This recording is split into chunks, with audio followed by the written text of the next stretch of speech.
हमारे साथ प्रोसिक्यूटर यहाँ पर मौजूद है, यानी एनआईए के, उनसे बात करते हैं।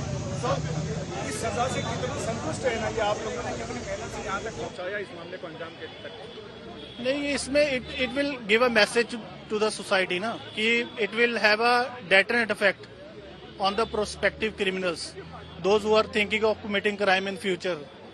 It will give a message to strong message to them. It's a आप लोगों ने सुबह सजाए मौत की मांग की थी, कोर्ट ने तजवीज की है सजा उम्र कैद की, तो इसको लेकर क्या सोचते हैं? क्या निराशा लगती है या लगता है कि चलो हाई कोर्ट है, हाई कोर्ट में जाएंगे?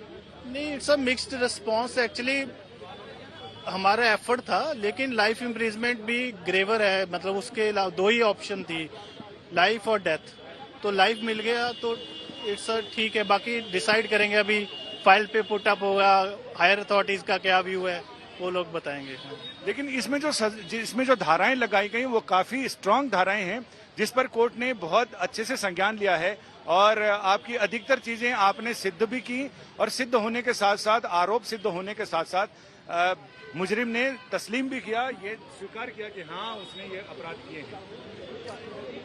देखिए, पहले तो इन्वेस्टिगेशन बढ़िया हुई है केस में, तभी अक्यूज्ड को पता था कि कॉन्टेस्ट करके भी कोई फायदा नहीं है, तो उसने ऐसे बिना सोचे समझे तो किया नहीं.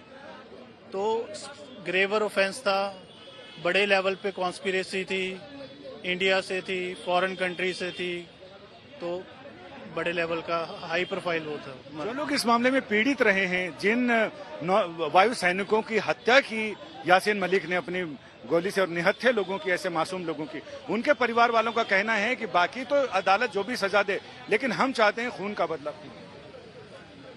देखिए, मेरा ये आर्गुमेंट आज ये रहा है कि देखिए, रेट्रीब्यूटिव जो थ्योरी है ना punishment, it talks about eye for eye and tooth for tooth, and I have made submission to the court that in the case of Yasin Malik ना, even reformatory theory can't be think of, because he is a hardcore fundamentalist. वो तो ठीक है. क्या यासीन मलिक ने जब ये कहा कि वो गांधी जी के रास्ते पर चल रहा है हिंसा छोड़ने के बाद, तो अदालत क्या उससे भी कुछ कन्विंस हुई लगता है?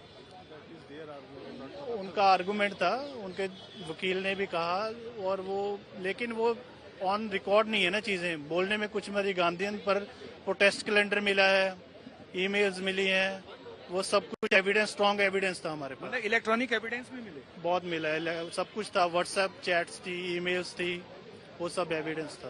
तो सिर्फ ये कह देने से कितना वो रहता है कि साहब हम तो गांधी जी के रास्ते पर चल रहे हैं, और हथियार छोड़ने के बाद हमने तो 7 प्रधानमंत्रियों के साथ काम किया और गांधी जी के रास्ते पर है. कोई फर्क नहीं पड़ता. देखिए, आपका बिहेवियर और आपकी एक्टिविटीज, मुंह में कुछ और है, अंदर कुछ और है, वो नहीं चलेगा. तो ये कहते हैं कि 900 चूहे खा के बिल्ली हज को चली, तो बिल्ली तो हाजी हो सकती है, लेकिन कानून की निगाह में कोई निर्दोष नहीं हो सकता. Court has decided after taking into consideration all the oral and documentary evidence which we have submitted in the charge sheet. कितना चुनौतीपूर्ण रहा आप लोगों के लिए एनआईए का इसे यहाँ तक अंजाम तक पहुँचा? कितने लोगों की टीम लगी थी और कितने? संजय उनसे ये पूछिए, दो पॉइंटेड सवाल पूछिए कि एक तो ऑफिशियल स्टेटमेंट जो फांसी की सजा की मांग थी, वो आखिर क्या इस मांग को लेकर अब वो हायर कोर्ट में जाएगी एनआईए? लेकिन ठीक है, जल्दी मैं थोड़ा बहुत इसके मतलब इस केस में जुड़ा हुआ हूँ शुरू से. अंजना ओम कश्यप सीधा आपसे सवाल पूछ रही हैं कि फांसी की सजा की मांग को लेकर आप, जिसके आप प्रोसिक्यूटर हैं एनआईए के, तो क्या आप लोग हायर कोर्ट में जाएंगे चुनौती देने के लिए? We will think over it.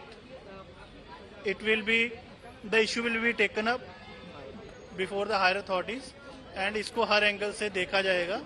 तो जो भी डिसाइड होता है सामने आ जाएगा कुछ दिनों में.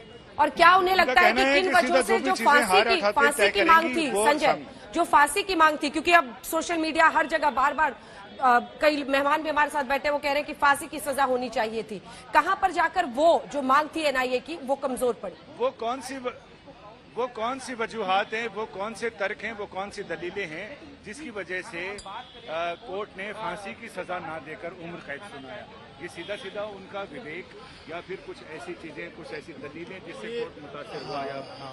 इसमें ये है कि अगर लीगली देखा जाए तो जजमेंट सुप्रीम कोर्ट की रहती हैं, बच्चन सिंह या कुछ, जिसमें कैपिटल पनिशमेंट पे सेट रूलिंग है कि रेयरेस्ट ऑफ रेयर केस होना चाहिए.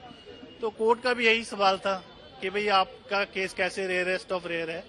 तो मैंने उनको भी यही उस टाइम आर्गुमेंट किया कि जो ऑफेंस है it is affecting the society at large, और मर्डर तो बहुत छोटा ऑफेंस है इसके आगे।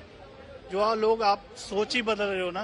मतलब तो आप लोगों ने पूरी कोशिश की, कोर्ट को ये बताया कि ये रेयरेस्ट ऑफ रेयर कैसे है, एक आदमी की हत्या हो जाए तो भी वो रेयरेस्ट ऑफ रेयर हो जाता है। इसने असंख्य लोगों की हत्या की, निर्दोष और मासूम लोगों की हत्या की, देश के जवानों की हत्या की, अधिकारियों की हत्या की, और उसके बाद ये रेयरेस्ट ऑफ रेयर कैसे नहीं होगी? आपकी दलील यही था, ये सेम मतलब सबमिशन थी हमारी और कोर्ट ने कंसीडर भी किया।